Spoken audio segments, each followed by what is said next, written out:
Magandang umaga, narito na ang PTV Balita ngayon.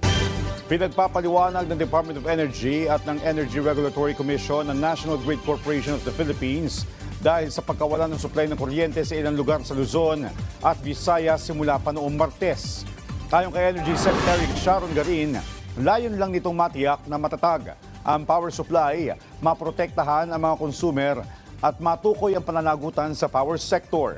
Bumuo na ang DOE ng technical team na magmomonitor sa supply ng kuryente sa Luzon at Visayas.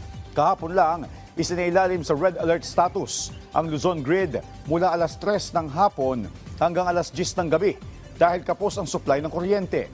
Isinailalim din sa red alert status ang Visayas Grid ng kaparehong oras dahil kapos ang supply ng kuryente at maraming lugar ang nakaranas ng brownout. Sa ibang balita naman, sinuspinde ng 3 buwan ng Parañaque Integrated Terminal Exchange o PITX ang singil sa terminal fee ng mga pampublikong sasakyan.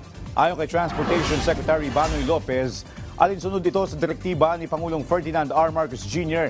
na pag-aanin ang pasanin ng mga tsuper sa harap ng energy emergency. Dahil dito, malaki ang matitipid ng PUV o ng mga PUV operator sa loob ng 3 buwang suspensyon na maaari nilang magamit pangkarga ng petrolyo. Ang hakbang na ito ay malaking tulong sa mga driver at operator para maibsan ng kaunti ang kanilang pang-araw-araw na bayarin bunsod ng pabago-bagong presyo ng langis. Samantala, ipinasara ng Department of Migrant Workers sa isang travel and visa consultancy firm sa Pasig City dahil sa umano'y illegal na recruitment ng mga caregiver para magtrabaho sa Amerika.